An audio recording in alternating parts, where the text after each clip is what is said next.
Bien, estamos empezando la sexta parte de la fase 2 del Discipulado 2 que se llama ¿Cómo estudiar la palabra de Dios? En la sexta parte que son palabras y frases claves. Palabras y frases claves fue una de las reglas del estudio bíblico. Las vimos ya hace tiempo, ¿ok? Y simplemente vamos a enfatizar un poquito porque es una muy importante herramienta para estudiar la palabra de Dios. Así como lo es el contexto es importantísimo, es lo más importante para entender la palabra de Dios. Lo primero es establecer el contexto en que lo está diciendo la parte que estás leyendo, estás estudiando. ¿En qué contexto, verdad? ¿Cómo, cuándo, dónde fue escrito, para quiénes, en qué momento, qué estaba sucediendo, de qué está hablando, verdad? Para entender en el contexto del versículo con el párrafo con el capítulo con el libro de la Biblia y el libro en su totalidad de la Biblia, pues en qué contexto se encuentra. El contexto es sumamente importante. El siguiente son las palabras y las palabras en especial. Cada palabra, ¿te acuerdas? Cada palabra es importante en nuestra Biblia. Aún en nuestras traducciones al español, pues cada palabra es importante porque de alguna manera se tuvo que haber traducido. Hay diferentes tipos de traducciones, unas traducciones más literales, otras son como paráfrasis se llama, donde la gente dice, bueno, lo que quiso decir fue esto, estaría yo parafraseando, no traduciendo, sino parafraseando, nada más diciendo el sentido de lo que quiso decir. Hay algunas Biblias así, pero las Biblias que normalmente usamos son traducciones. Entonces, se trata de ir lo más fiel al original, pues traduciendo palabra a palabra. Entonces, las palabras son importantes en nuestras Biblias. Y no solamente las palabras, sino hay palabras clave y frases clave, que si tú las aprendes o las tienes presentes, al momento en que estás leyendo la Biblia y aparece una de esas palabras, inmediatamente le agarra sentido a todo lo que está diciendo. ¿Ok? Y de eso vamos a hablar el día de hoy. Voy a ir entonces yo primero, que es el versículo que está iniciado.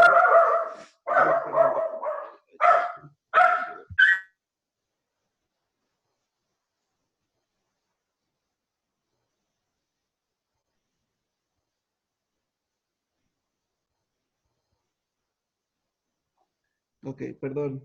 Proverbios 30, 5 y 6 dice, toda palabra de Dios es limpia. ¿Cuántas palabras? Todas. Todas. Toda palabra de Dios es limpia. Él es escudo a los que en él esperan, hablando de Dios, ¿verdad? Pero luego dice el 6, no añadas a sus palabras, para que no te reprenda y seas hallado mentiroso. Entonces, sí es importante cada palabra o frase y sobre todo palabras o frases clave. ¿Ok? Entonces, de eso se trata este día del estudio. Es la regla número 5, dice ahí en el número 1. Es la regla número 5 del estudio bíblico. Las palabras individuales en la Biblia son la clave de la misma. Recuerda que el mejor intérprete de la Biblia es la Biblia misma. La Biblia misma se interpreta a sí misma, ¿ok? Entonces, detallaremos en esta sexta parte algunas de esas palabras y frases claves. Yo ya leí Proverbios 30, 5 y 6. 1 Samuel 3, 19, Ascona, ¿qué dice? Dice, y Samuel creció y Jehová estaba con él, y no dejó caer a tierra ninguna de sus palabras. Entonces, Samuel, ¿verdad? Estaba niño ahí. Y dice que el sacerdote, ¿verdad? Le enseñó, y le enseñó desde niño. Y dice que Samuel no dejó caer a tierra ninguna de sus palabras. Por eso decimos que son importantes las palabras. Proverbios 8:8, Luis, ¿qué dice? Justas son todas las razones de mi boca. No hay en ellas cosa perversa ni torcida. Así es, ¿verdad? Ninguna palabra Salmos 1 al 3, Brandon. Bienaventurado el varón que no anduvo en consejos de malos, y estuvo en camino de pecadores, ni en silla de escarnecedores se ha sentado, sino que en la ley de Jehová está su delicia, y en su ley medita de día y de noche. Será como Meditar. árbol plantado junto a corrientes de agua, que da su fruto en su tiempo y su hoja no cae, y todo lo que hace prospera. Ok. Dice que está meditando en la ley. Está hablando de pues, la ley que tenían los judíos. Es la Biblia que ahora tenemos nosotros. Meditar en la ley día y noche, ¿verdad? Ok. Por eso es importante el estudio de la Biblia. No solamente la lectura, que yo pensaría que con el discipulado 1, pues tú estás leyendo la Biblia en forma natural. Ya es natural para ti llevar tu secuencia de lectura diaria de la Biblia, sino ahora estudiarla, ¿verdad? O por lo menos cuando vas leyendo tu Biblia, pues no la lees como antes, sino que ya vas poniendo atención, como en este caso, a cada palabra, qué quiere decir, en qué contexto está, qué entendieron los primeros que lo oyeron, cómo eso se aplica a mi vida, y no nada más leer, ¿verdad? Ok, eso es meditar en la ley de Dios día y noche. Letra B, el gran deseo de Dios es el de comunicarse con nosotros a través de su palabra. O sea, si Dios te va a hablar, mira, Dios hizo un día hablar un burro.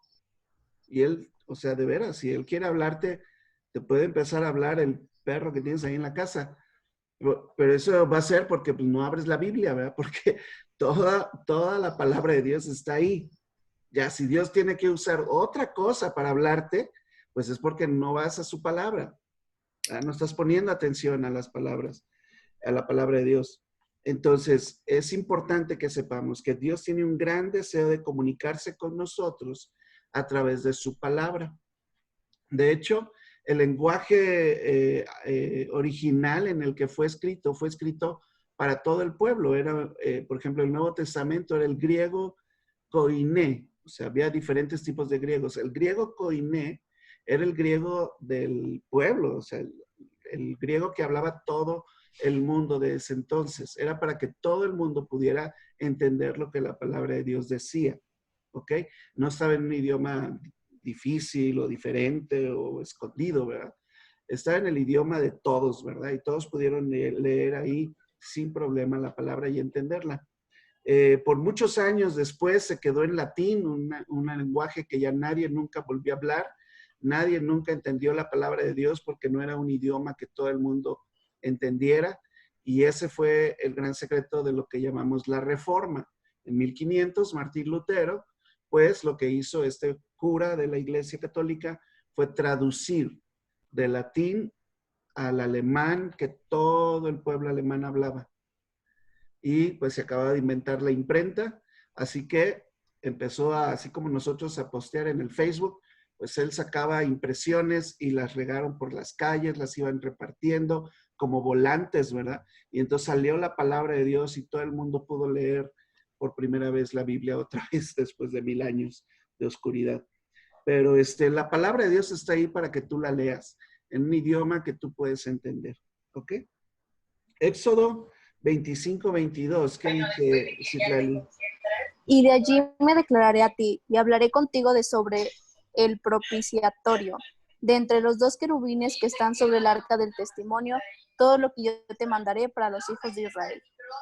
Ahí está Dios hablando desde el principio, y él quería comunicarse. Voy a ir yo a Jeremías, ¿qué es? ¿Jeremías qué? 20, 7 al 9.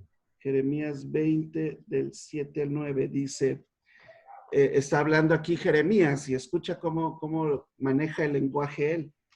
Dice, me sedujiste, oh Jehová, y fui seducido. Más fuerte fuiste que yo, y me venciste. Cada día he sido escarnecido, cada cual se burla de mí. Por cuantas veces hablo, doy voces, gritos, violencia, destrucción, porque la palabra de Jehová me ha sido por afrenta y escarnio cada día. Y entonces él dice, me sedujiste, oh Jehová, fui seducido por tu palabra. Y entonces ella pues me confrontó fuerte, ¿verdad? Y tuve que entender porque me sedujiste con tu palabra. Ese es el sentido de ese pasaje.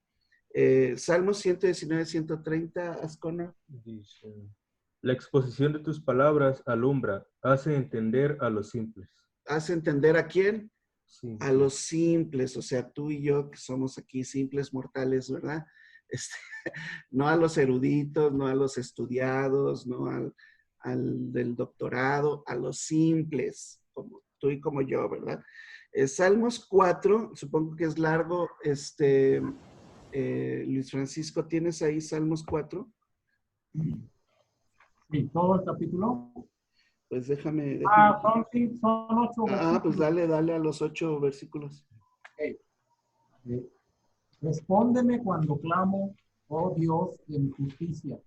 Cuando estaba en angustia, tú me hiciste ensanchar. Ten misericordia de mí y oye mi oración. Hijos de los hombres, ¿hasta cuándo volveréis mi honra en mi infamia?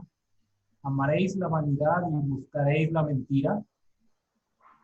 Sabed, pues, que Jehová ha escogido al piadoso para sí. Jehová oirá cuando yo a él clamare. Temblad y no pequéis. Meditad en vuestro corazón, estando en vuestra cama, y callad. Ofreced sacrificios de justicia y confiad en Jehová. Muchos son los que dicen, ¿quién nos mostrará el bien? Alza sobre nosotros, oh Jehová, la luz de tu rostro. Tú diste alegría a mi corazón, mayor que la de ellos cuando abundaba su grano y su mosto. En paz me acostaré, tú mismo dormiré, porque solo tú, Jehová, me haces vivir confiado. Me haces vivir confiado. Y interesante porque empieza el Salmo diciendo, respóndeme cuando clamo. Uno no nada más clama y ya, ¿verdad? O sea, tú no hablas al 911, dices, oiga, entró un ladrón aquí a mi casa y le cuelgas. ¿Es lógico eso? No. Uno espera que le respondan, ¿verdad? Oiga, pues ¿dónde vive? Está armado, no haga nada, ¿qué hago, verdad? Estás buscando una respuesta, no nada más informar. Entonces, a veces hacemos eso al orar. Cuando oramos simplemente y no leemos la Biblia. Es como hacer la llamada y no esperar la respuesta. ¿Me estoy explicando? Ok. Brandon, ¿tienes Salmos 46, 10? Sí. Estad quietos, conoced que yo soy Dios. Seré exaltado entre las naciones, enaltecido seré en la tierra.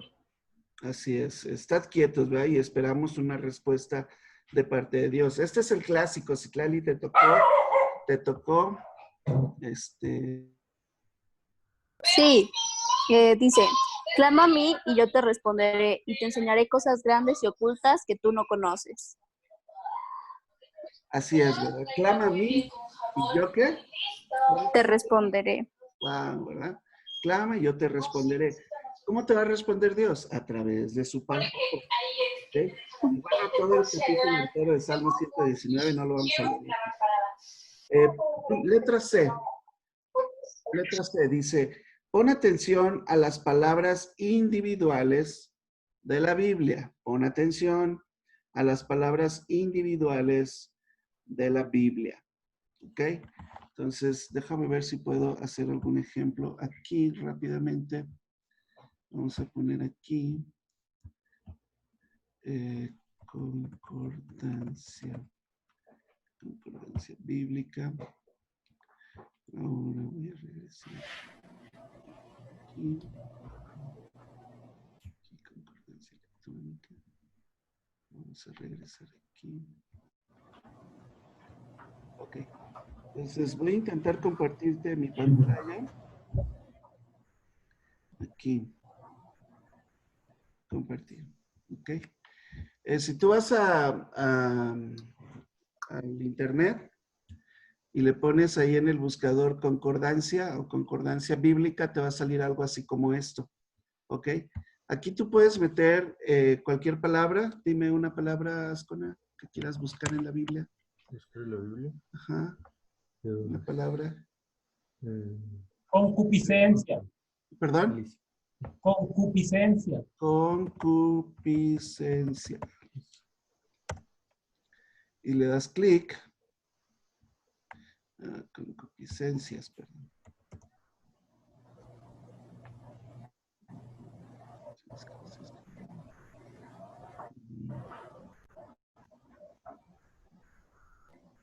Déjame buscar algo. ¿Qué está pasando? Déjame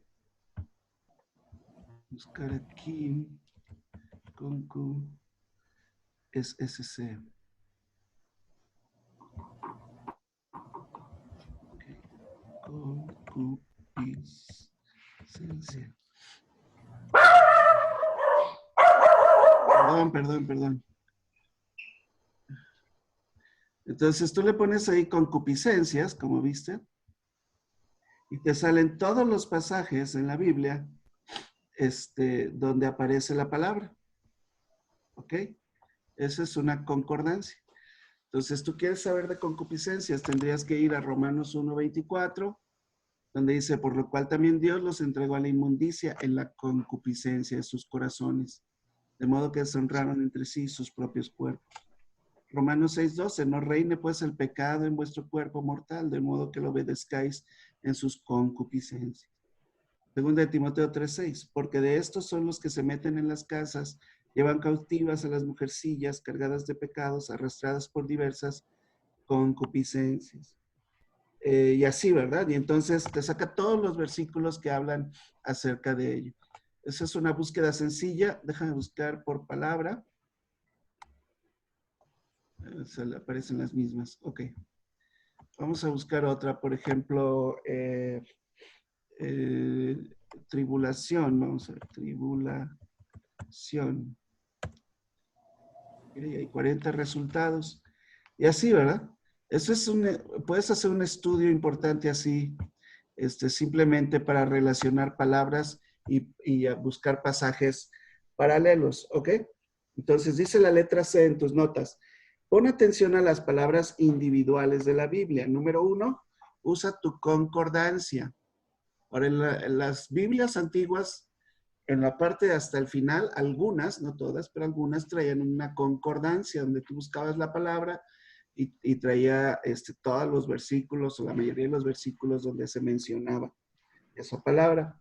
En las electrónicas también pues trae un buscador de palabras, es una concordancia. Tú metes la palabra ahí y entonces te saca todos los versículos que hay de esa palabra. O puedes ir como yo hice aquí al internet y buscas la palabra y te aparecen todos los versículos donde está esa palabra en especial. ¿Ok? Bien, voy entonces a dejar de compartir y no sé cómo hacerlo.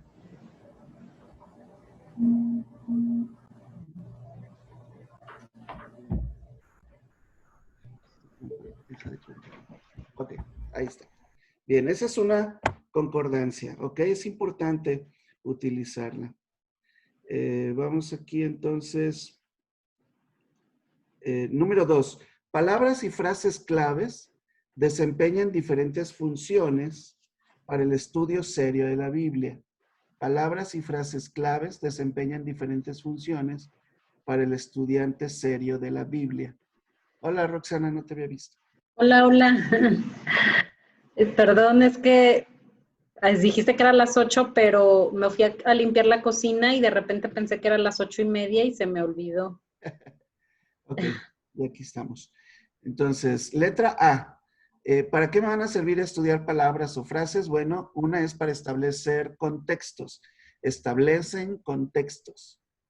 ¿Ok? ¿De qué estamos hablando? Pues concupiscencia. Tuviste el contexto en el que aparece siempre la palabra. ¿Cuál era el contexto de la palabra concupiscencia, Luis Francisco? Tuviste los versículos ahí, todo era relacionado con qué? No me fijé. Con pecados, ¿no? O sea, siempre fue algo pecaminoso que los entregó, ¿verdad? A su concupiscencia, los hombres y no sé qué. Tú puedes buscar en un diccionario la palabra, te va a decir que es una concupiscencia, es un deseo desordenado por pecar, en especial en el área sexual, hombres y mujeres. Entonces, pero tú nada más de ver la palabra y lees todos los versículos, sabes en qué contexto lo está hablando, en qué contexto está utilizando la palabra, pues todo es pecado, ¿verdad? Y maldad. Letra B, provee claves para comparar la escritura con la escritura.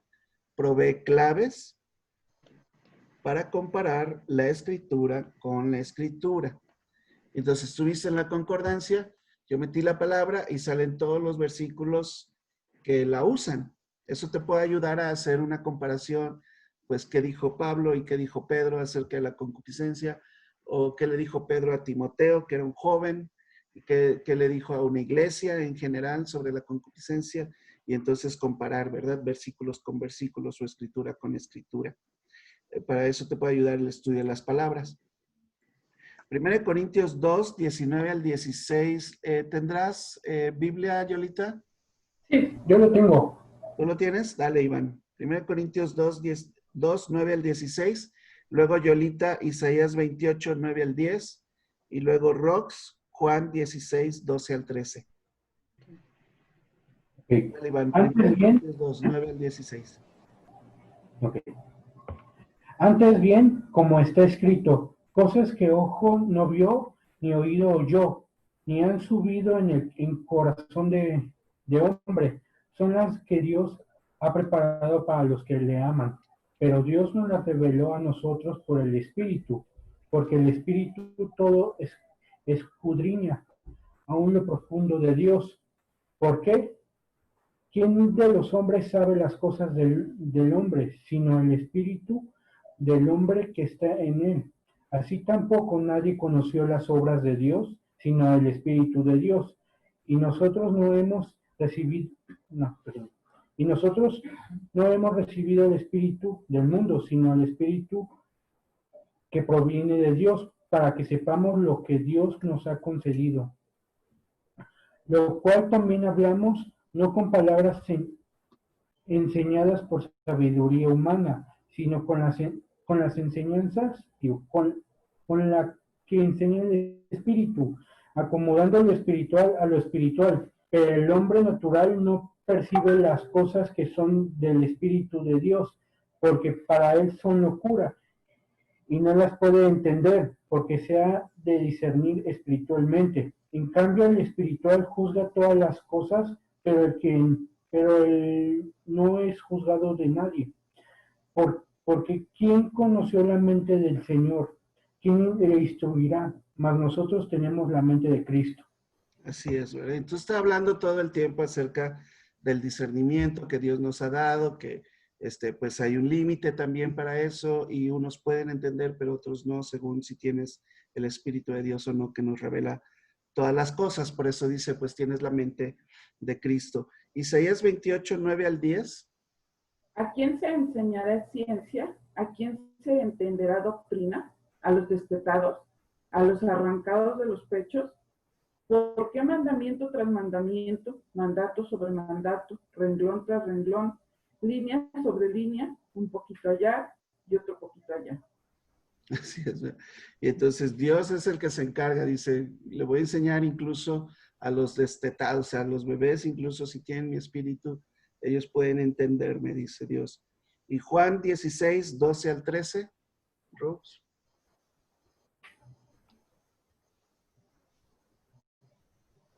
Aún tengo muchas cosas que deciros, pero ahora no las podéis sobrellevar. Pero cuando venga el Espíritu de verdad, Él los guiará a toda la verdad, porque no hablará por su propia cuenta, sino que hablará todo lo que oyere y os hará saber las cosas que habrán de venir. Él me glorificará porque tomará de lo mío y os lo hará saber. Así es. Ya me pasé, ¿verdad? No sé, es hasta el 13 nada más. Es hasta el 3. Ok. Entonces, como ves, los tres versículos podemos comparar escritura con escritura. Uno habla del discernimiento que Dios da a través del Espíritu de Dios. Isaías dice que precisamente Dios puede enseñar. Y en Juan, Jesús mismo está diciendo, hay cosas que ahorita no puedes entender, pero las entenderás cuando tengas el Espíritu Santo. Y pues marca ahí límites, ¿verdad? También, porque sin el Espíritu de Dios, pues no vas a entender la palabra de Dios. Y son tres versículos diferentes donde tú puedes comparar escritura con escritura y entonces establecer un principio bíblico acerca del discernimiento de la palabra de Dios. Letra C dice, nos da banderas rojas de precaución. Ese es otro de las funciones del estudio de palabras y frases claves. Nos da banderas rojas de precaución. Cuando tú estudias una palabra, pues si no te sales de la definición, ¿verdad? Entonces te ayuda a definir exactamente de qué está hablando el versículo o el pasaje. ¿Ok? Y no que empieces a inventarle cosas. Letra D, otra de las funciones, provee percepción de la manera en el que el mundo opera. Provee percepción de la manera en que el mundo opera. ¿Ok? Entonces, si vamos a ser estudiantes serios de la Biblia, debemos estudiar palabras y frases claves que nos van a ayudar a percibir la manera en que el mundo realmente opera. Por ejemplo, dice que todo el mundo está bajo el maligno, uno de los versículos, ¿ok? Entonces, tú entiendes perfectamente, o sea, ¿quién es el maligno? ¿Quién es el maligno? Satanás, ¿verdad? Y dice que todo el mundo, o dice casi todo el mundo. Dice que todo el mundo está bajo el maligno, ¿ok? Y entonces yo entiendo, me da unas banderas de precaución de que pues, el mundo, o sea, si yo me meto ahí queriendo, según evangelizar, me voy a perder. Yo no puedo, si mi problema era el alcohol en el mundo antes de conocer de Cristo, pues ir a las cantinas a tratar de convertir a la gente. Lo más seguro es que me acabe emborrachando con ellos, ¿verdad? Pero estudiar las palabras nos da entonces banderas específicas de precaución y nos dice cómo el mundo opera y entonces podemos tener cuidados, puedo comparar escritura con escritura y establecer contextos en el cual está escrita esa palabra. ¿Ok? Número 3. Todos los dichos y palabras comunes que la gente usa tienen como su base la palabra de Dios. Muchos de los dichos comunes así como dice el dicho, ¿cómo se dicen esos? Los refranes, pues, de tal palo, Como dice tal el refrán. refranes, ¿no? Como dice el refrán. Pues de tal palo, tal astilla. ¿Verdad? El que nace para maceta, no pasa al corredor. El corredor, ¿no? Y tú puedes encontrar muchas de esas frases comunes que la gente dice en la palabra de Dios al estudiarla, ¿verdad? Entonces, les agregamos ahí un apéndice, el apéndice número 2, que contiene una lista de algunos de estos dichos, sus palabras comunes y que vienen en la Biblia. Y eso te puede ayudar en algún momento también a estudiarlas, ¿verdad? Ahora vamos a los ejemplos. Número 4, ahí. Okay. Vamos a algunas de las frases o palabras claves que tú debes de saber en la palabra de Dios, ¿ok? Uno de ellos importante es el día del Señor. El día del Señor. Cada vez que tú veas el día del Señor en la Biblia, está hablando de la segunda venida de Cristo. Pero el día del Señor vendrá así, como ladrón en la noche. Pero el día del Señor, ¿verdad?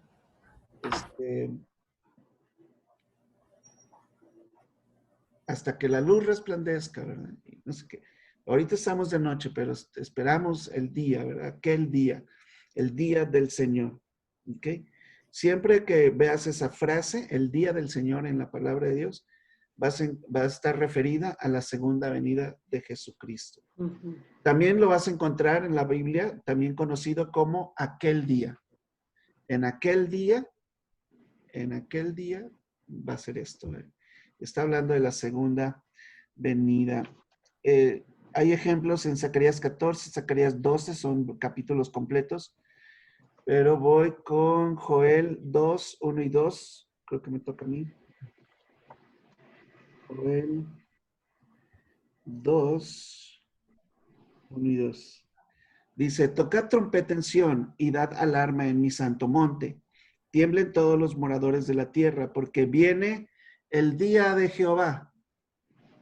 Ya sabes que está hablando de la segunda venida de Cristo. Es una profecía sobre la segunda venida de Cristo. Viene el día de Jehová porque está cercano. Día de tinieblas y de oscuridad, día de nube y de sombra, la gran tribulación, ¿verdad? Como sobre los montes se extiende el alba, el amanecer, ¿verdad? Así vendrá un pueblo grande y fuerte, semejante a él no hubo jamás, ni después de él lo habrá en años de muchas generaciones. Y ahí viene Jesús. ¿Ah? Está la noche, dice que ese día empieza con tinieblas, con oscuridad, con nube, con sombra, y de repente cambia y dice, como sobre los montes se extiende el alba que va amaneciendo, así vendrá un pueblo grande, ahí viene la iglesia, ¿no? Grande y fuerte, semejante a él no lo hubo jamás, ni después de él lo habrá en años de muchas generaciones. Y ya, y describe, ¿verdad?, cómo es que viene la segunda venida de Cristo. Pues todo ese capítulo llega hasta el versículo 11, dice, y Jehová dará su orden delante de su ejército, muy grande su campamento, etcétera, etcétera. ¿Ok? Y es una profecía sobre la segunda venida de Jesucristo. Hechos 2:20, dice Ascona. El sol se convertirá en tinieblas y la luna en sangre, antes que venga el día del Señor, grande y manifiesto. Así es, ¿ve? Igual es una referencia a una profecía de Joel y dice, ¿verdad? La luna se convertirá en sangre ¿y qué? Y el sol se convertirá en tinieblas. Y el sol en tinieblas antes del día del Señor. Está hablando de una gran tribulación antes de que venga Jesús, ¿verdad? De la segunda venida. Entonces, como ves, esos pasajes establecen el contexto de la segunda venida, pues, de Cristo, ¿verdad? Cuando dice el día, tú recuerdas también un pasaje que dice que para Dios un día es como 1000 años y 1000 años como un día. Bueno, ese día que viene el Señor son de 1000 años, ¿verdad? Es el milenio que menciona Apocalipsis. Es un día eterno. O sea, ya no va a tener fin ese día. O sea, ya viene Jesús y nos quedamos por él por la eternidad. Es el día eterno, dura 1000 años, dice 2 de Pedro 3:8. ¿Lo tienes, Luis Francisco? Sí. Mas, oh amados, no ignoréis esto, que para el Señor un día es como 1000 años y 1000 años como un día. Así es, ¿verdad? Y entonces, de hecho, la palabra día como tal casi siempre se hace referencia a ese momento en que vamos a estar con Jesús ya por la eternidad. Dice que ahora estamos de noche, pero vendrá aquel día del Señor. ¿Ok? Y mientras la noche dura, pues está difícil. Los que se emborrachan, de noche se emborrachan, a los que matan de noche, y todo pasa así malo en la noche, pero deja que venga el día, ¿verdad? Cuando el día resplandezca. Ha venido tu luz, dice otro lugar, ¿verdad? Es ese día, ¿verdad? Es un cuadro de tiempos en general. Dice, y ocasionalmente lo cubre, o sea, todo el día, ¿verdad? Bien. Otra frase hablando de día también, letra B, es el día de Cristo. El día de Cristo habla del rapto de la iglesia. El día de Cristo. Vamos a Filipenses, ¿lo tienes? Yo lo tengo. Que sigue hablando, ¿no? Filipenses 1 al 6. Pablo y Timoteo, siervos de Jesucristo, a todos los santos en Cristo Jesús que están en Filipos con los obispos y diáconos, gracia y paz a vosotros de Dios nuestro Padre y del Señor Jesucristo. Doy gracias a mi Dios siempre que me acuerdo de vosotros, siempre en todas mis oraciones rogando con gozo por todos vosotros, por vuestra comunión en el Evangelio desde el primer día hasta ahora, estando persuadido de esto, que el que comenzó en vosotros la buena obra, la perfeccionará hasta el día de Jesucristo. Hasta el día de Jesucristo. Dice, la perfeccionará, o sea, Él empezó la obra en nosotros y va a ser perfeccionada hasta el día de Jesucristo. Y habla de una seguridad eterna, o sea, lo que hemos hablado acerca de la salvación, ¿verdad?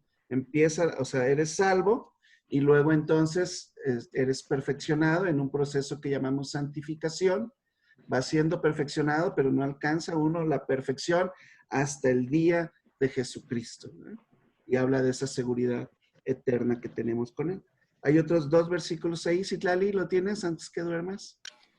Sí.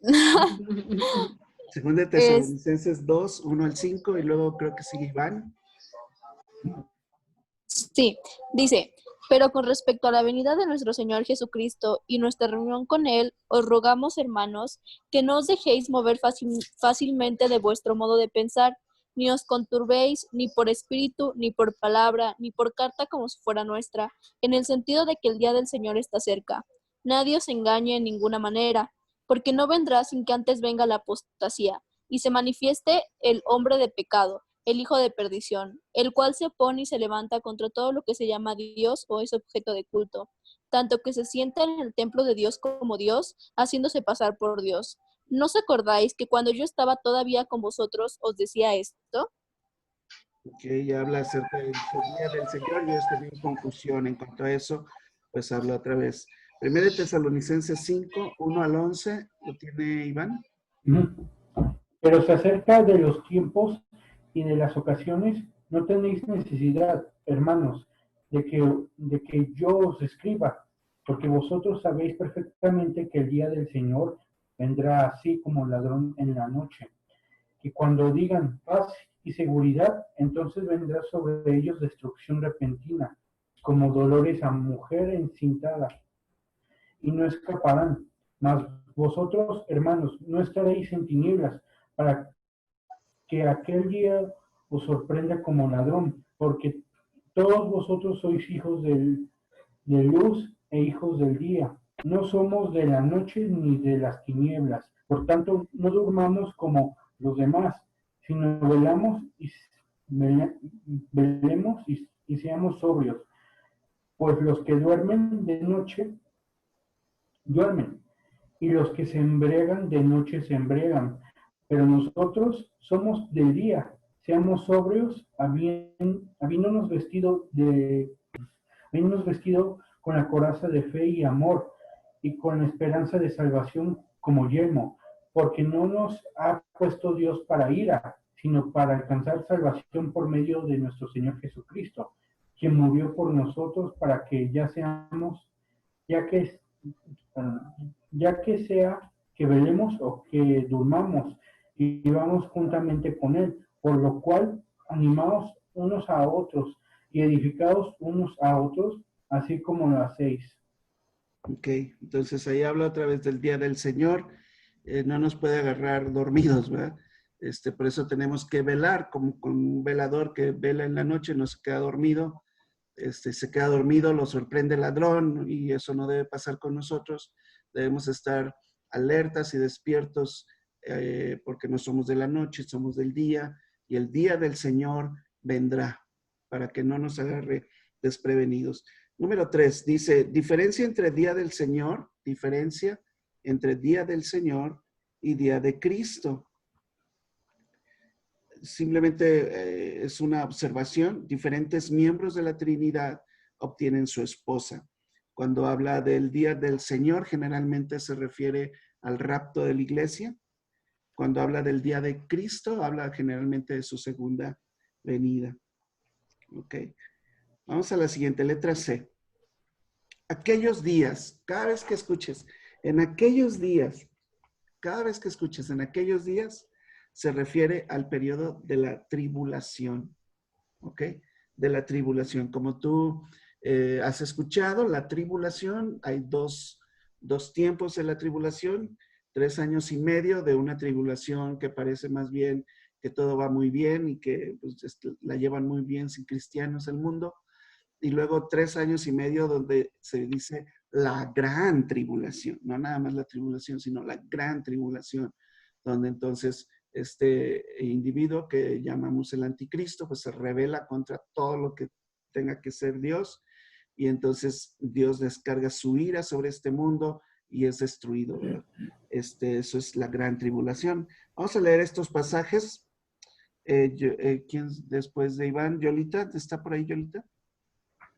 Está largo, Yolita. ¿Te lo avientas? Mateo 24, 1 al 22. Cuando Jesús salió del templo y se iba, se acercaron sus discípulos para mostrarle los edificios del templo. Respondiendo él, les dijo, ¿veis todo esto?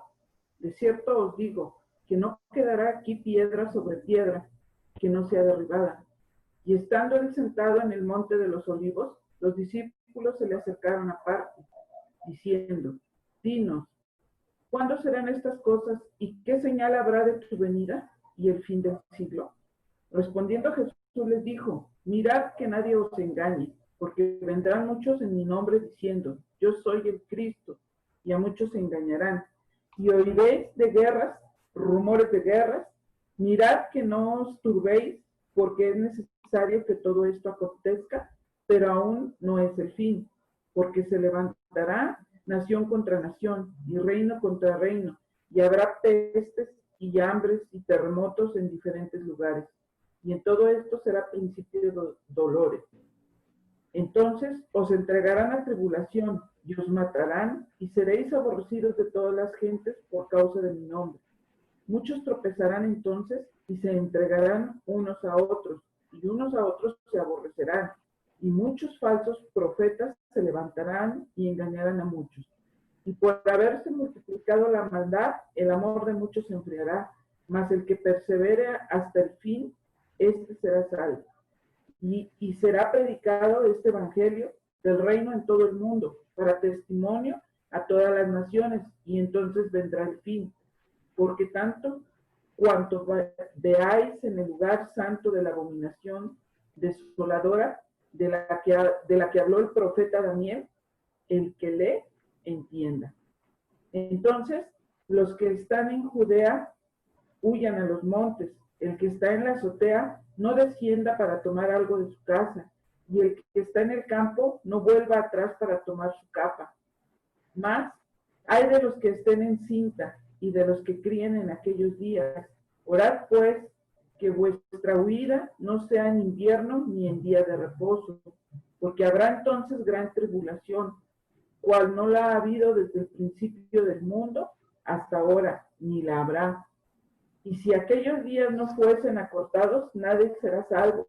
¿En qué? ¿En qué de los escogidos, aquellos días serán en aquellos acortados? días, ¿verdad? Es la palabra que estamos estudiando.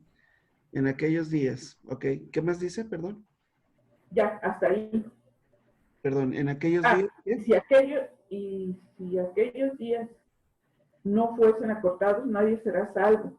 Mas por causa de los escogidos, aquellos días serán acortados.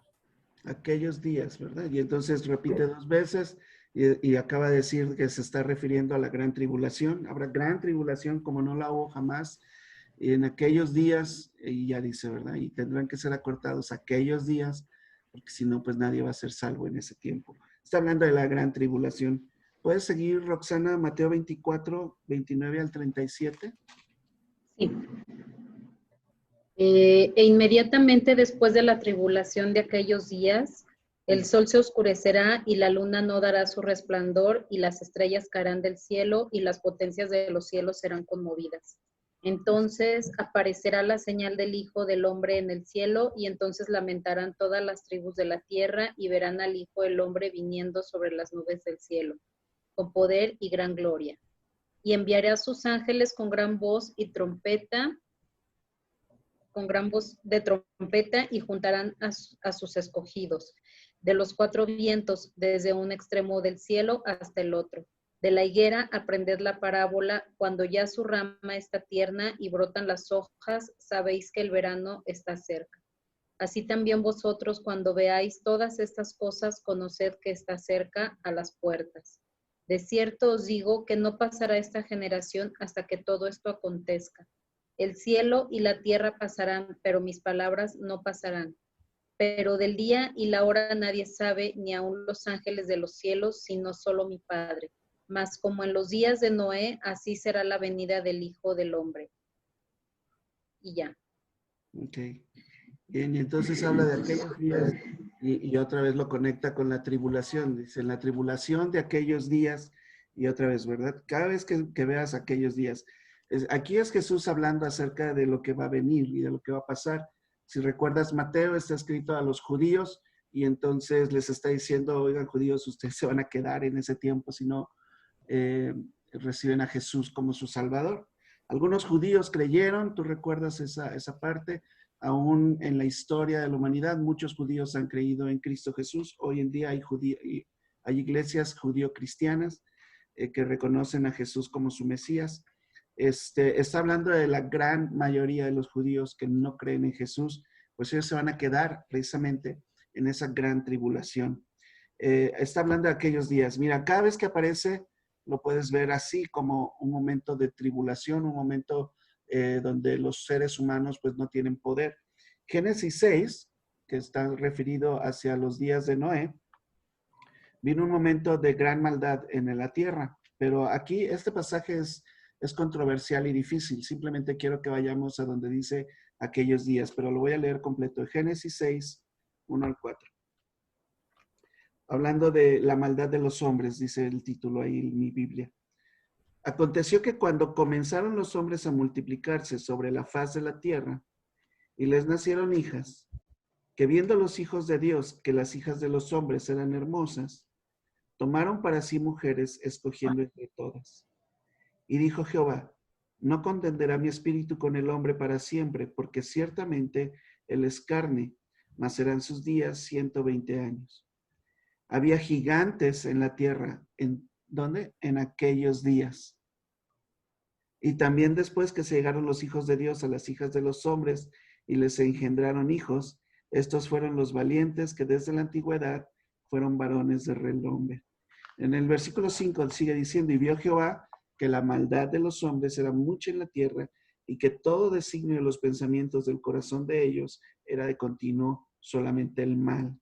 Y se arrepintió Jehová de haber hecho hombre en la tierra y le dolió en su corazón.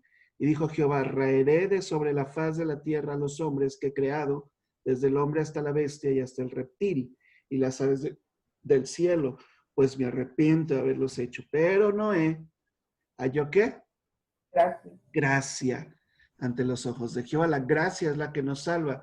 Pero acaba de decir Jesús, como en los días de Noé, y hace la referencia a Génesis 6, donde habla de aquellos días donde había gigantes en la tierra y está por venir, o sea, hay tribulación, empieza la maldad de los hombres, muy parecido a lo que estamos viviendo hoy en día.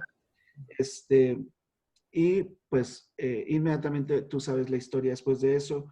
Dios le dice a Noé, construye un arca y empieza la salvación en aquel tiempo de Noé. Y Jesús hace esa referencia a que como en los tiempos de Noé, así va a ser el final de los tiempos en aquellos días en que vendrá la gran tribulación. La maldad del mundo se aumentará, lo acaba de leer Yolita, y por haberse multiplicado la maldad, el amor de muchos se enfriará, pero se multiplica la maldad. Hoy hubo un tiroteo en el centro, y mataron ahí una persona, o sea, hay maldad en el mundo por todos lados. Oyes de guerras, rumores de guerras, plagas, pestes, todo nos indica, dice, de la higuera aprende la lección, ¿verdad? Y cuando ves la higuera que empieza a florecer, sabes que el verano está cerca. Y así, ¿verdad? Dice que nosotros reconozcamos los tiempos. Cada vez está más cerca aquellos días.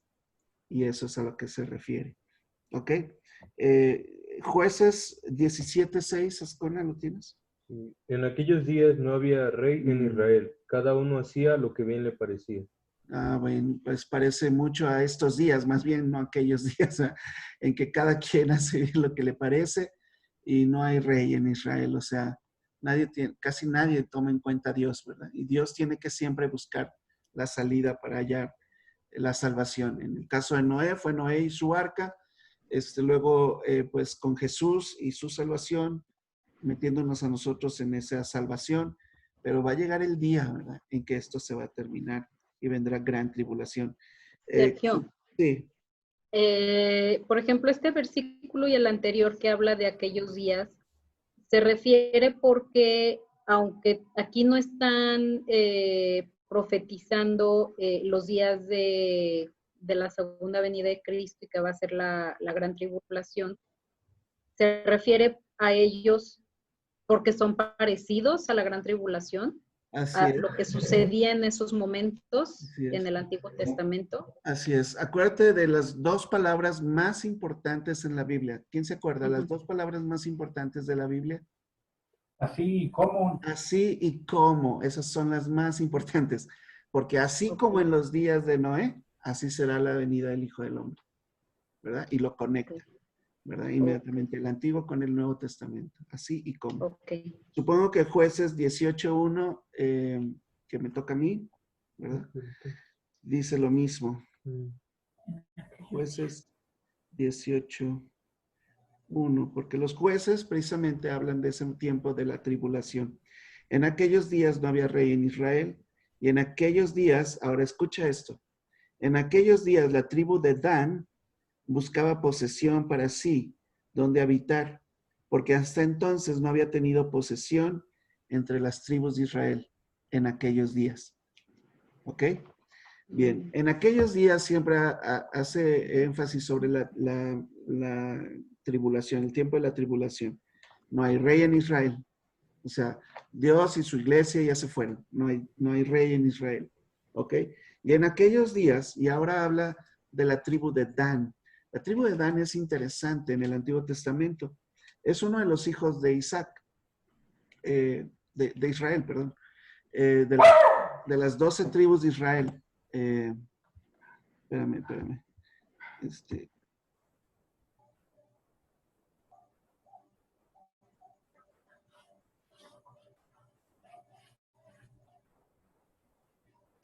Perdón, es que mi perrita está nerviosa.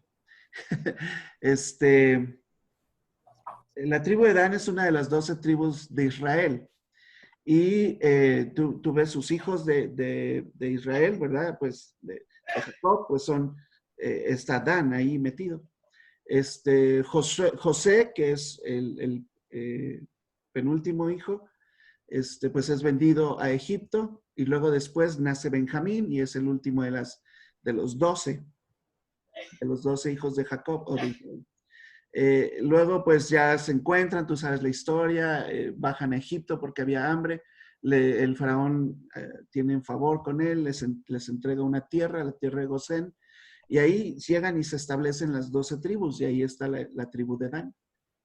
Pasan 400, ¿cuántos años dijimos? 80 años, y viene el éxodo. Cuando salen las 12 tribus de Israel de Egipto, ya José ya murió y todo, pues ahora están todos los hijos de ellos, de las 12 tribus, ¿ok?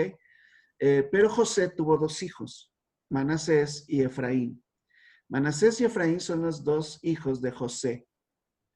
Y Dan tiene sus propios hijos y todo, pero Dan siempre, tú lo buscas ahí en la Biblia, puedes buscar en la concordancia Dan, la tribu de Dan, y entonces tú vas a ver cómo Dan siempre se comportó muy mal. Si los hijos de Jacob eran de lo peor, Dan era el primero. Más que Rubén, que era el mayor, que incluso quiso salvar a José. La tribu de Dan siempre se caracterizó por idólatras.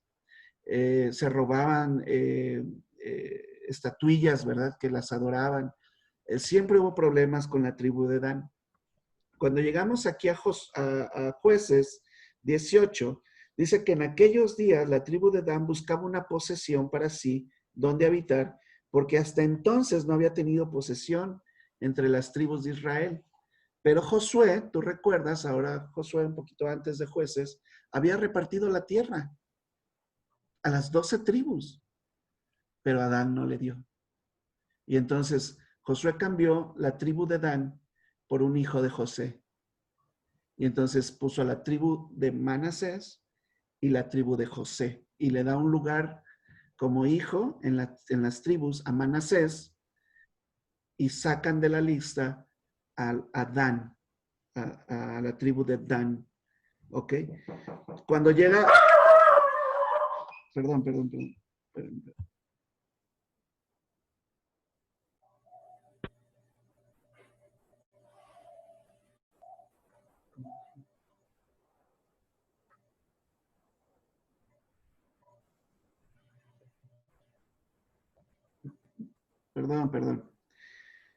Entonces, esto es importante porque dice que en aquellos días no hay rey en Israel y en aquellos días la tribu de Dan buscaba posesión para sí, donde habitar, porque no había tenido posesión de las tribus de Israel. Justamente ahora, vamos a las notas.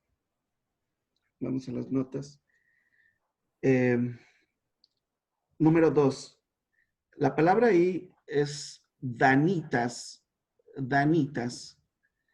puedes hacer una aclaración porque cuando veas tus notas después no vas a saber por qué puse Danitas.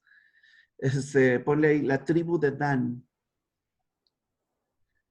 La tribu de Dan desaparece de las tribus de Israel. Y es una tribu que en la gran tribulación se restaura a la lista de las 12 tribus de Israel. ¿Okay? Para que veas nada más la frase importante que es en aquellos días. Los danitas no están en Apocalipsis 7, que habla sobre la gran tribulación. Lucas 2.1, donde habla acerca de la lista de las genealogías. Y Daniel 11.20, que habla también de la tribulación. ¿Ok? En esas partes, la tribu de Dan no está así como le pasó en Jueces 18.1, que no tiene tribu. ¿Ok? Cuando tú lees ahí justamente en Apocalipsis 7, los 144,000 judíos, está hablando de judíos, no testigos de Jehová, los 144,000 judíos, está la lista de las tribus, no está Dan. Tú chécala después de que termine la clase, no aparece la tribu de Dan. En lugar de la tribu de Dan, metieron a Manasés, que era hijo de José. Y entonces está José y su hijo, Manasés. Ok, bueno, nada más era un ejemplo para que entiendas lo importante que son las frases, las palabras en aquellos días. ¿En dónde dijiste, Sergio? Apocalipsis 7. Apocalipsis 7. Okay. Bien, vamos a otra, letra D. Dice tiempo de aflicción y angustia.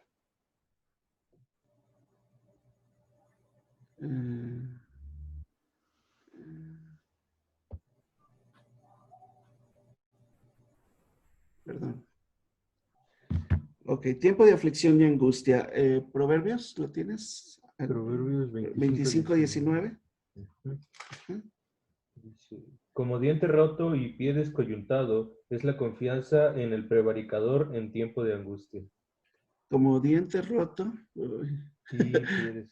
Y pie descoyuntado. ¿Es qué? Es la confianza en el prevaricador en tiempo de angustia. En tiempo de angustia, ¿verdad? El tiempo de angustia o de angustia.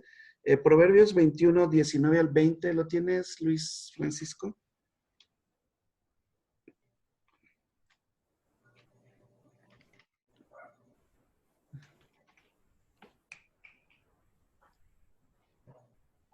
Luis Francisco, ¿tienes Proverbios 21? Perdón, es que estaba muteado. Ya lo estoy leyendo. Ya estabas leyendo y no te escuchamos. Perdón. Dice 19. Mejor es morar en tierra desierta que con la mujer rencillosa e iracunda.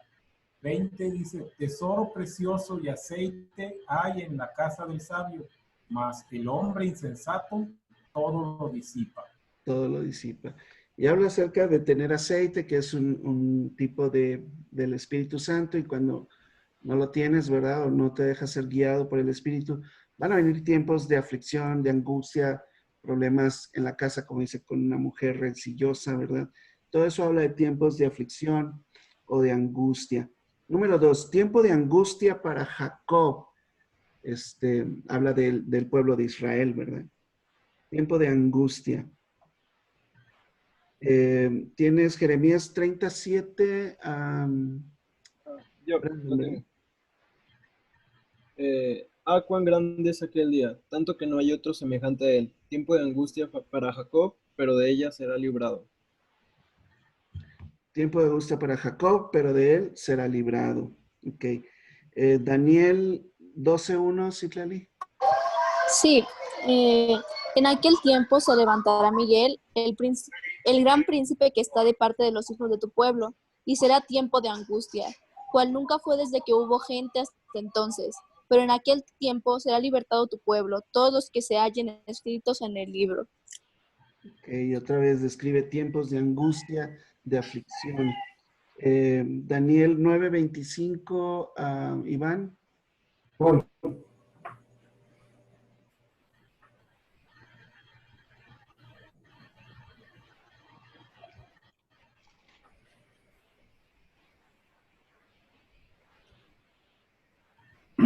Ya, Ujú.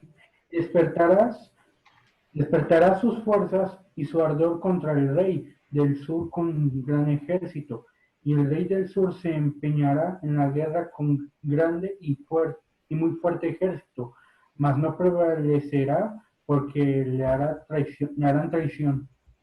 Bueno, Daniel 9 está hablando de todo el tiempo de la tribulación. Todo esto que estamos hablando de tiempo de aflicción o angustia está dentro del mismo tema de la gran tribulación, ¿ok? Por eso estoy insistiendo en eso. Salmos 9:9, Yolita. Jehová será refugio del pobre, refugio para el tiempo de angustia. Tiempo de angustia, está hablando del tiempo de la gran tribulación. Proféticamente es así, obviamente tú lo puedes tomar como devocionalmente, pues en tiempo de angustia, cuando tú estás angustiado, aquí ahorita va, tú estás angustiado, Dios puede estar contigo, te puede ayudar, te puede ayudar a salir de ahí, etcétera. Pero proféticamente está hablando de la gran tribulación, ¿verdad? Salmos 10:1, Roxana, ¿tienes Salmos 10:1?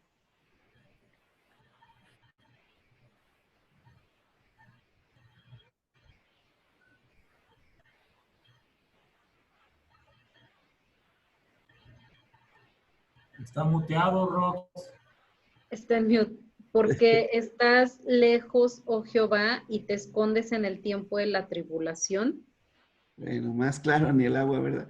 Dios Sí. no está allá en la tierra, es el tiempo de la tribulación. Proféticamente, Salmos es así. Salmos es un libro poético, primero. O sea, no puedes tomar literal muchas de las cosas que vienen en Salmos, porque es un libro poético. También es un libro profético. Muchas de las profecías de Jesús se cumplieron y venían en los Salmos, como repartieron entre sí mis ropas, y me dieron a beber vinagre. Todas esas profecías son de Salmos. Que lo haya entregado Judas es un cumplimiento de una profecía de Salmos. Pero también muchas de las profecías de Salmos son para el tiempo de la gran tribulación.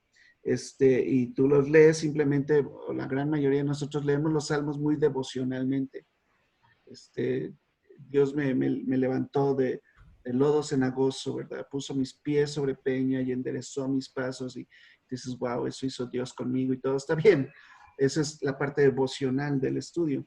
Pero su parte profética es que un día Dios, en medio de la sal de este mundo, Dios va a regresar y nos va a levantar en medio de la gran tribulación y nos va a poner a nosotros, ¿verdad? Los salmos, dice ahí, son las oraciones de la tribulación. Número 3. Okay. Vamos a darle 15 minutos más. Voy a brincarme estos 3 que hablan igual del mismo tiempo de aflicción o angustia. En el número 4, ¿sí tienen los versículos? Isaías 22:1-5, Jeremías, pueden leerlos al terminar, buscarlos y leerlos. Están hablando también de lo mismo. Voy a ir a la letra E para irnos un poquito más rápido, ¿ok? Remanente. Cada vez que escuches remanente, pero Dios dejó un remanente, es el Israel de la tribulación. Hubo judíos que nunca creyeron en Jesús, van a ir a parar al infierno y todo, pero Dios se guardó un remanente, un pequeño grupo de judíos que van al final a creer en Jesús, ¿ok? Esto lo explica Romanos 9, Romanos 11, es toda una teología de Pablo hablando de qué va a pasar con Israel en el tiempo de la tribulación. El contexto, dice ahí el texto, el contexto de Romanos desde desde el capítulo 9 hasta el capítulo 11, se trata de la restauración de Israel. O sea, Dios está enojado con Israel, se apartó de él, le dijo, te provocaré a celos con un pueblo que no es pueblo, eso somos tú y yo, pero él está peleado con Israel, ¿verdad? Nosotros vinimos a ser ahora el nuevo pueblo de Dios, el pueblo de la iglesia es el nuevo pueblo de Dios. Pero un día, pasando todo esto, entonces Dios se guardó un remanente de judíos, de su pueblo original, que va a ser restaurado, ¿ok? Viene todo el capítulo 12 de Apocalipsis también. Son profecías de Isaías 10, del 20 al 23, 11, y Ezequiel todo el 14, y de hecho desde antes viene hablando sobre el remanente de Israel que va a quedar después de la gran tribulación. Apocalipsis, ¿qué? Apocalipsis 12. 12 y... Isaías 10, 20 al 23 y 11, capítulo 11, versículos 10 al 16. ¿Falta alguien, algo más? No, no. Todo bien. Okay. Bien. Eso es todo un misterio, ¿verdad? De cómo Dios se va a guardar un grupo de judíos que van a creer en Él y van a ser salvos al final. ¿Okay? Letra F, la mujer con dolores de parto. Es un tema repetitivo en la Biblia. Habla de Dios dando a luz a su pueblo como una mujer que da a luz un hijo. O sea, le cuesta trabajo, le duele, ¿verdad? Pero sale el hijo por fin. Y entonces se dedica por completo a él, lo ama, ¿verdad? Se olvida de los dolores por ver al niño ya ahí. La Biblia habla de todo eso. Hay una mujer con dolores de parto en Apocalipsis 12 también. Es el pueblo de Israel al final del periodo de la gran tribulación. La mujer con dolores de parto de Apocalipsis 12 es el Israel al final de ese periodo de la gran tribulación. Dios a través de la tribulación da luz a su pueblo. Eso es Apocalipsis 12, dice, es otra mirada, otra forma de ver esta salvación del pueblo de Israel. ¿Okay?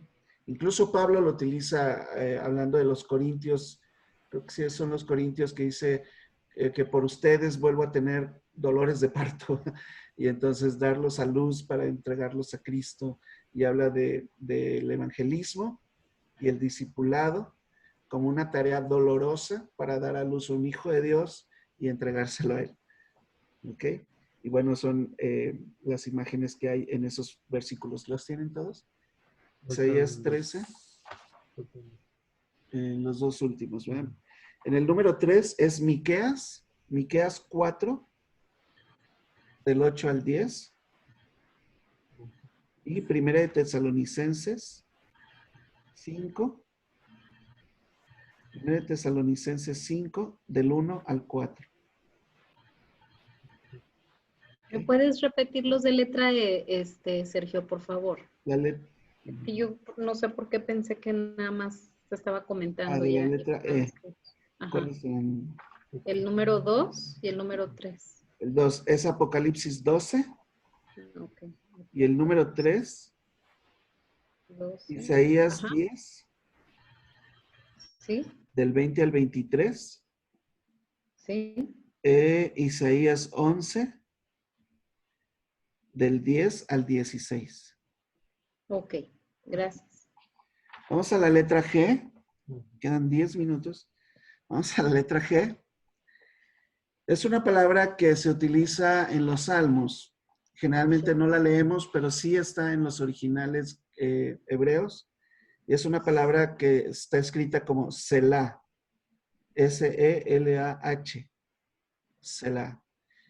Cuando tú lees esa palabra, dices, ¿por qué dice esa palabra? Y tú sigues leyendo, ¿verdad? Porque no está traducida. No hay una traducción literal para Selah. Selah, cada vez que se leían los salmos, y tú lo puedes hacer ahora si no sabías esto, pero cuando leas los salmos y aparece un Selah, los judíos lo que hacen, no hay una traducción para esa palabra, pero los judíos lo que hacen es guardar un momento de silencio.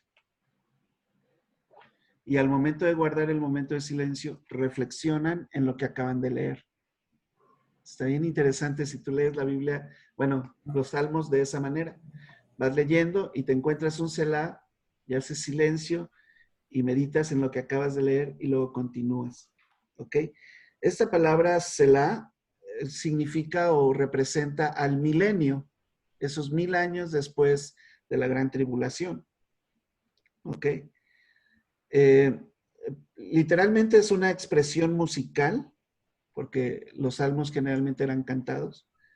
Es una expresión musical, es una pausa o un descanso. Pausa o descanso. Tú lo vas a ver, dice ahí en el número 2, a través de los salmos. ¿Están los números? Sí.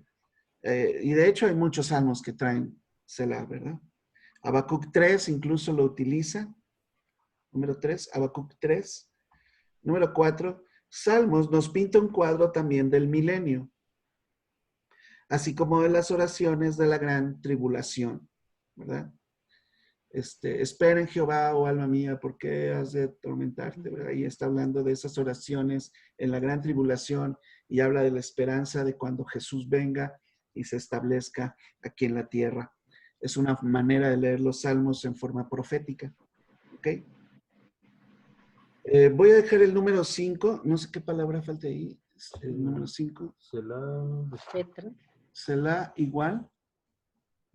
Petra de roca de descanso. Selah igual Petra, roca de descanso. Dice ahí, la ciudad donde los judíos se están escondiendo al final de la tribulación. Es una referencia a Isaías 16:1 y es una palabra que dice Selah. No tiene la H, pero significa también un lugar de descanso y se supone, es una forma de interpretar ese pasaje, que en ese lugar es donde los judíos al final de los tiempos van a estar escondidos, esperando el final de la gran tribulación.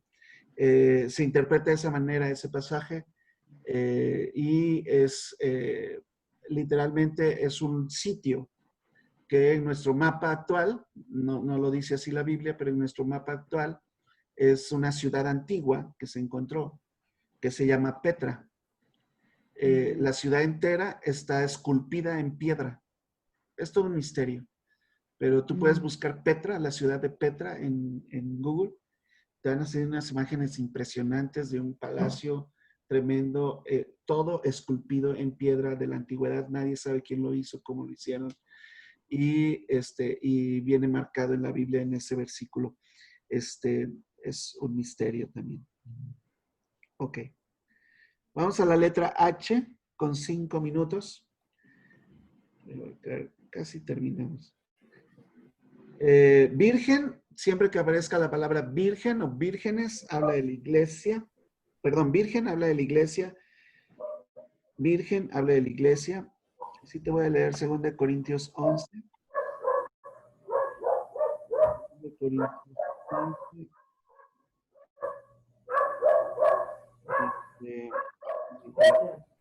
Ojalá me toleraseis un poco de locura. Sí, toleradme. Porque os celo con celo de Dios, pues os he desposado con un solo esposo para presentaros como una virgen pura a Cristo. Pero temo que como la serpiente con su astucia engañó a Eva, vuestros sentidos sean de alguna manera extraviados de la sincera fidelidad a Cristo. Y es muy claro, ¿verdad? Dice Pablo, yo te desposé con Cristo, y le está hablando a la iglesia de Corintio.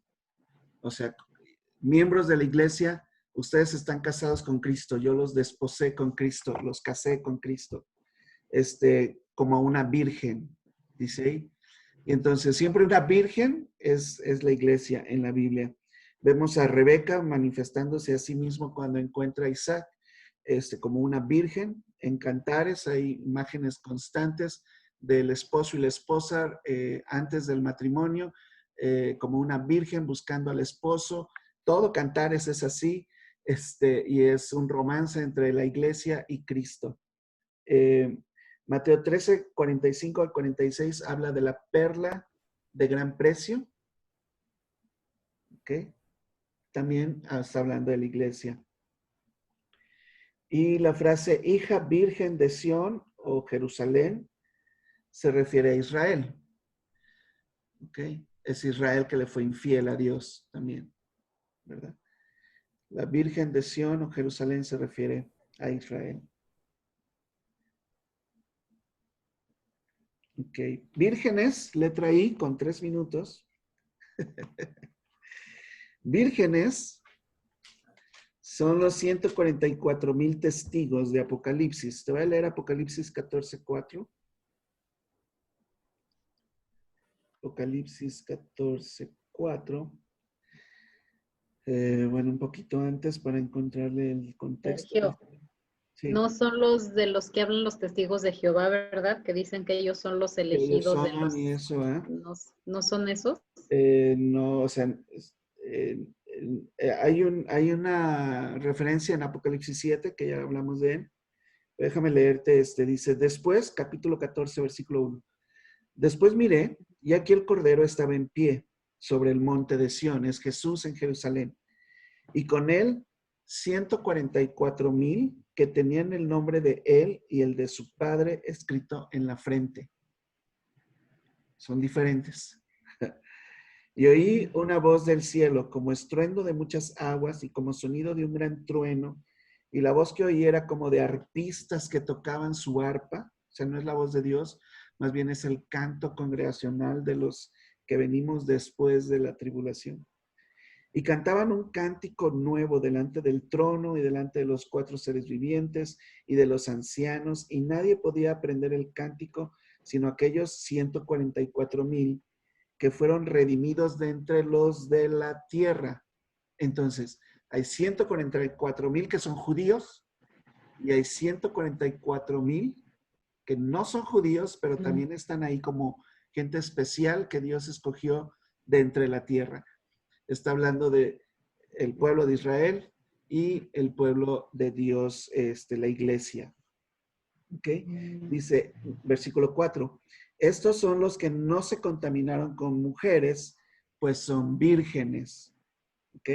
Estos son los que siguen al Cordero por donde quiera que va. Estos fueron redimidos de entre los hombres como primicias para Dios y para el Cordero. Y en sus bocas no fue hallada mentira, pues son sin mancha delante del trono de Dios. Hay esos testigos, ¿verdad? Que están ahí.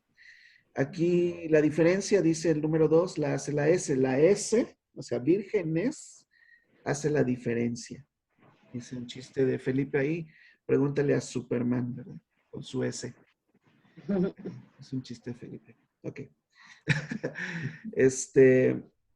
Pero esas son vírgenes, ¿verdad? Y está hablando de la iglesia también.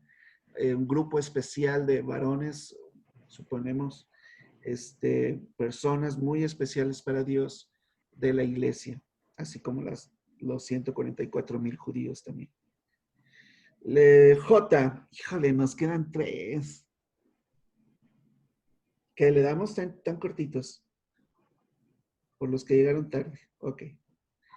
J, número 3. Cuando dice 3 días, la frase, ¿verdad?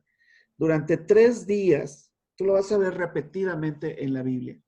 Y duró 3 días, 3 días o 3 días y 3 noches y así. Por ejemplo, en la resurrección, 3 días, la resurrección. Y siempre que hablan de 3 días, que pasaron 3 días, por ejemplo, Jonás, que pasó 3 días y 3 noches en el vientre del pez, ¿verdad? Y tiene que ver con, yo tuve que, cuando hablé de Jonás, pues tuve que hacer la referencia a los 3 días y 3 noches que Jesús pasó en el infierno, ¿verdad? Pagando nuestros pecados y luego vuelve a salir. Jesús mismo utiliza la referencia. Juan 2, 18 al 22, voy a ir ahí. Juan 2, 18. Dice, y los judíos respondieron y le dijeron, ¿qué señal nos muestras ya que haces esto? Respondió Jesús y les dijo, destruid este templo y en ¿cuántos días? 3 días lo levantaré. Dijeron luego los judíos, en 46 años fue edificado este templo, y tú en 3 días lo levantarás. Y explica, ¿verdad? Mas él hablaba del templo de su cuerpo, hablando de la resurrección, dice. Por tanto, cuando resucitó de entre los muertos, sus discípulos se acordaron que había dicho esto y creyeron la escritura y la palabra que Jesús había dicho. De hecho, ese versículo es uno de los versículos que pone a la par el Nuevo Testamento con las escrituras antiguas. ¿Ok? Mateo 12:40 cuenta lo mismo. Josué 1, 10 al 11. Déjame ir ahí también. Josué 1, 10 y 11. Y Josué mandó a los oficiales del pueblo diciendo, pasad por el medio del campamento y mandad al pueblo diciendo, preparaos comida porque dentro de 3 días pasaréis el Jordán para entrar a poseer la tierra que Jehová vuestro Dios os da en posesión. 3 días habla de un tiempo especial de preparación para algo bien padre que viene. ¿Ok? En este caso era entrar a poseer la tierra prometida. Habla de un nuevo orden, un nuevo mandato, como es resucitar. Hay otro ejemplo ahí en Esther parecido.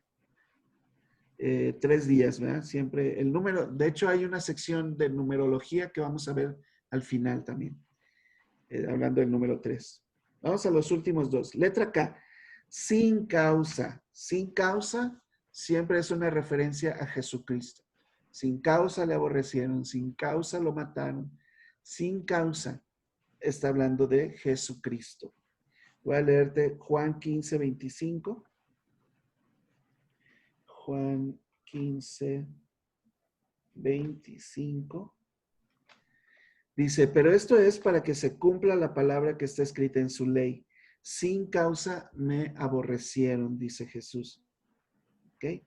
Siempre hace una referencia a Jesús. Y el Salmo 69, 4. Salmo 69, 4. Dice, se han aumentado más que los cabellos de mi cabeza los que me aborrecen sin causa. Y cuando tú lees sin causa, piensas inmediatamente, esta es una profecía sobre Jesús. Se han aumentado más que los cabellos de mi cabeza los que me aborrecen sin causa. Se han hecho poderosos mis enemigos, los que me destruyen sin tener por qué. Y he de pagar lo que no robé. Dios, tú conoces y sigue hablando, ¿verdad? Pero es una profecía acerca de Jesús en Juan 15, 25. Ok.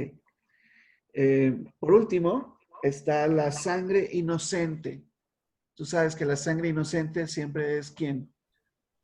Jesucristo, ¿verdad? Jesús. Es sangre inocente. Se derramó sangre sin culpa. ¿Ok? Sangre inocente también inmediatamente tienes que hacer referencia a Jesucristo. Y con eso vamos a terminar. Mateo 27, 3, 4. Mateo 27, 3, 4.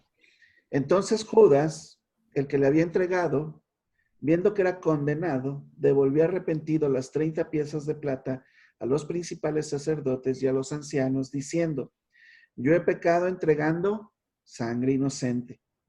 Mas ellos dijeron, ¿qué nos importa a nosotros? Allá tú. Y hace esta referencia, pues, a Jesús como una frase especial.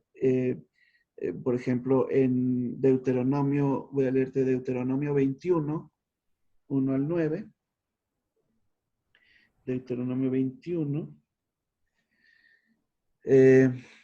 Si en la tierra que Jehová tu Dios te da para que la poseas, fuere hallado alguien muerto, tendido en el campo, y no se sabe quién lo mató, entonces tus ancianos y tus jueces saldrán y medirán la distancia hasta las ciudades que están alrededor del muerto. Y los ancianos de la ciudad más cercana al lugar donde fuera hallado el muerto tomarán de las vacas una becerra que no haya trabajado, que no haya llevado yugo, y los ancianos de aquella ciudad, ancianos, otra palabra clave, los ancianos de aquella ciudad traerán la becerra a un valle escabroso. Inmediatamente estás pensando ya en Jesús, que nunca haya sido arado ni sembrado, y quebrarán la cerviz de la becerra ahí en el valle. ¿Qué culpa tenía la becerra?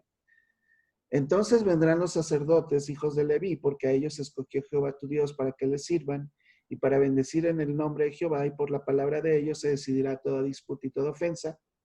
Y todos los ancianos de la ciudad más cercana al lugar donde fuera hallado el muerto, lavarán sus manos sobre la becerra, cuya cerviz fue quebrada en el valle.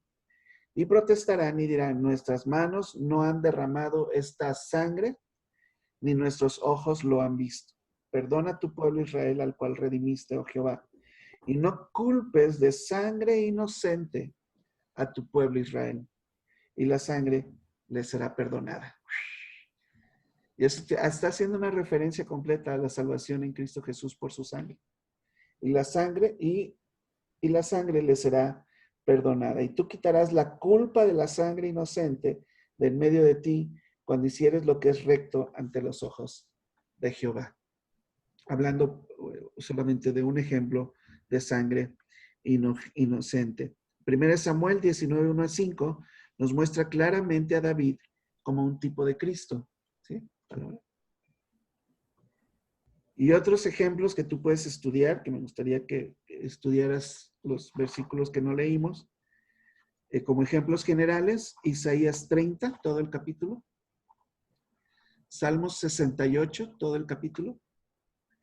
Y Éxodo 23. Interesante, hablando de la sangre de Cristo. ¿Okay? ¿Otra cosa? ¿No? Nada, estoy con Diego. Okay. Perdón. Bien, ya terminamos, Diego.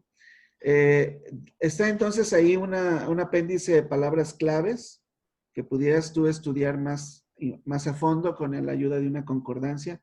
Esta noche, pues ya hablamos de virgen, de perla, de piedras preciosas, de la novia, de los últimos días, del Hijo de Dios o del cuerpo de Cristo. Acerca de la muerte está el dormir, los diluvios, acerca del fin de la tribulación y la segunda venida, el Espíritu Santo como paloma, como aceite, Israel con varias formas en que puede estar en la Biblia, y Jesucristo, ¿verdad? Luz, oro, novio, león, etc. Sobre el juicio de Dios, sobre el hombre, sobre el milenio, que ya vimos algunas, y otros más, ¿verdad?